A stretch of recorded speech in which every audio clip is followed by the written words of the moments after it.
មានត្រឹម$30ក៏អាចយកកុំព្យូទ័រនេះទៅប្រើប្រាស់បាន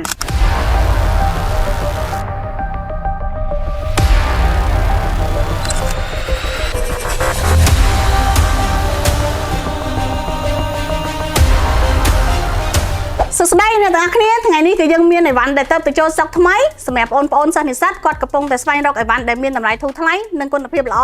អញ្ចឹងថ្ងៃនេះគឺយើងមាន laptop ដែលទៅចូលស្តុកគឺជាប្រភេទ laptop second hand 5400ចាឬឯតម្លៃវិញគឺត្រឹមតែ$289តែប៉ុណ្ណោះហើយ spec របស់វារហូតដល់ Core i5 RAM 8GB HDM2 រហូតដល់256អញ្ចឹងសម្រាប់បងប្អូនដែលត្រូវការ complete ណាជាមួយនឹង